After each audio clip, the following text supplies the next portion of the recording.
撒旦嘅計劃從未沉睡，佢運行於歷史嘅縫隙之中，好似靜默但係有毒嘅氣流，緩慢咁滲透每一道本應該指向造物主嘅結構。佢唔單止要破壞，更加要褻瀆，將嗰個原為美善嘅創造秩序化為人手嘅偶像、血肉嘅驕傲、技術嘅酬勞。嗰度從天上而來嘅異象，並非憑空而生，係穿越咗屬靈層層阻擋嘅啟示，要喚醒沉睡者，使靈魂從俗世迷霧中甦醒，認出真光，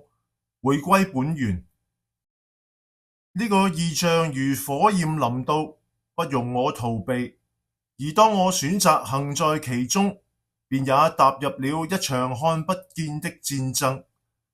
干擾從未間斷，文字仿佛被撕裂於無形之手，言語在生成中被顛倒，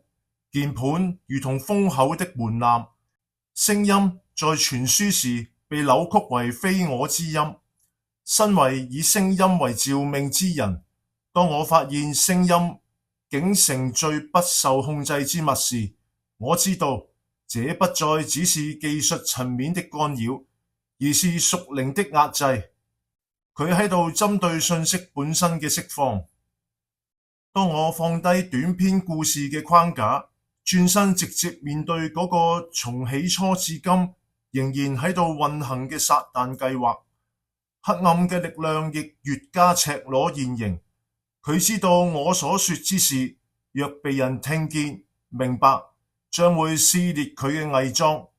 擊中佢在世嘅權勢根基。但我已立定志向，絕不退縮。我深知凡屬真光之子，終將在黑暗之地閃現。願更多靈魂甦醒，唔再被聲音嘅煙霧所迷，